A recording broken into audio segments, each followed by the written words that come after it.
Federal Reserve System is a strange creature. It's easier to say what it is not than what it is. Most people think it's a government agency. It is not. Those who have studied it say, well, wait a minute, this is a private banking corporation. You almost get half credit for that, but it's not really a private corporation either. It's a hybrid. And to make it more complicated, we can say it is a cartel. This is the amazing thing. The Federal Reserve System is a banking cartel. It's no different than a banana cartel or an oil cartel or the sugar cartel. It just happens to be a banking cartel. It's a group of very large and powerful private banking interests who have gotten together in a cartel arrangement, and they brought the federal government into it as a partner in order to use the force of law to enforce the cartel agreement. You see, with most cartels, if a member of the cartel wants to break out or violate the agreement, if they fixed prices, for example, and one of the members of the cartel wants to raise the prices contrary to the agreement, there's no way for them to discipline the member of the cartel and force him to stick with the agreements. But if you bring the government into the arrangement and convert the agreement into law, now all members are required by law to keep the agreement, or they go to jail. So this is why cartels always, throughout history, have always tried to form a partnership with the government, whatever government is in the locale where they operate. And so we come to the amazing conclusion that the Federal Reserve System is basically a cartel, a banking cartel, that has gone into partnership with the federal government of the United States so that the federal laws can be used to enforce the cartel agreement. Now that's a real shock. It was to me because, you know, when I started in this process of research, I thought, like most people, that the Federal Reserve was an agency of the government and that it was formed to protect the people, to protect you and to protect me and to stabilize the economy and to make sure that we didn't have much inflation or unemployment or all these bad things.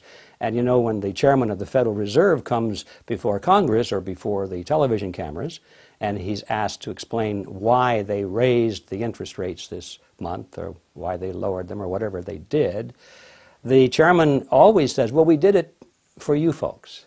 We did it in order to cool down the economy or to stimulate the economy or to create more jobs or whatever. It's always expressed in terms of, we did it for you folks.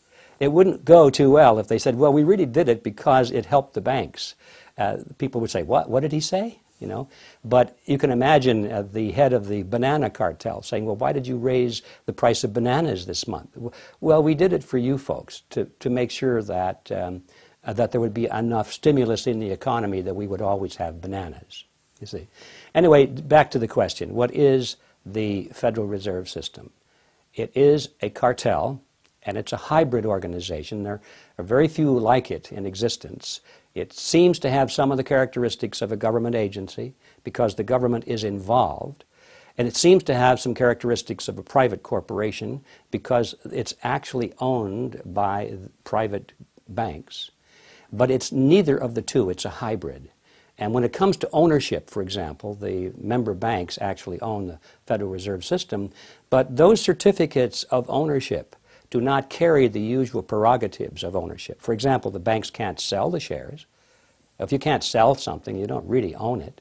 And they can't even vote for their board of directors, you see. So what's this ownership business? It's merely a kind of a facade. It's a name. It's a word they give to it. Well, it's owned by the banks, but in reality, it is really a hybrid. It's a cartel that operates under the protection of the federal government, and the government has given it a monopoly, a virtual monopoly, to create the nation's money supply.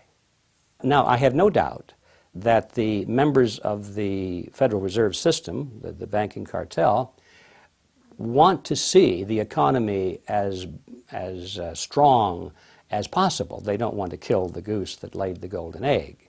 But you can be sure that when there is a conflict between the advantage of the cartel or the purposes of the nation at large, there has to be no choice. They always go for the purpose of the cartel because that is who they are. That is who employs them. That's where their money comes from. That's the reason for being. Now, the purpose of the Federal Reserve System really is to protect the large member banks from competition and to preserve their profit margins. And as we've seen in late, when some of the banks get into trouble, the purpose of the Federal Reserve System comes to the fore, which is to pass on the losses of the banks to the taxpayers. They do this through Congress, generally. Remember, Congress is a partner with the Federal Reserve System. And they go to Congress and they say, well, the banks are in trouble. Now, we don't want the banks to fold because that would be bad for the economy, right? That would be bad for you folks.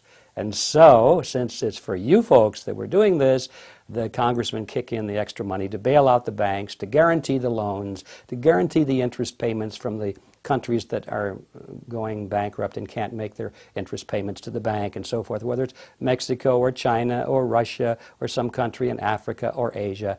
They cannot pay, so they come to Congress. Congress says, we'll pay for them.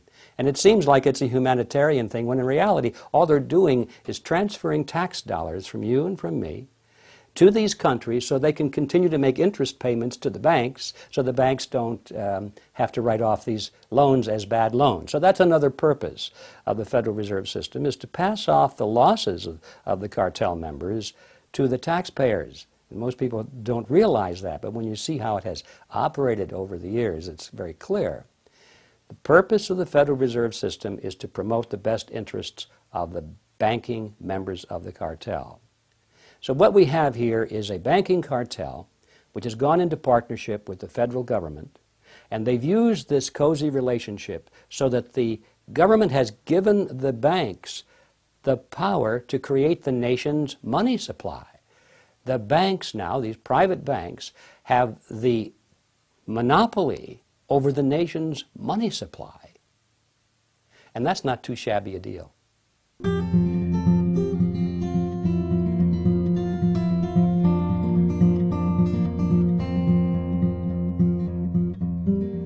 When I first became interested in the topic of the Federal Reserve System, I was aware that the Fed was formed not in Washington, D.C., not in the halls of Congress or some meeting room, but it was formed on a private island off the coast of Georgia called Jekyll Island.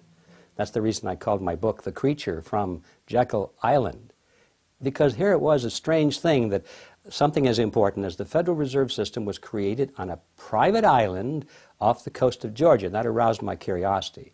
I didn't think too much about it until I got into the details of the history, and what I found was absolutely amazing.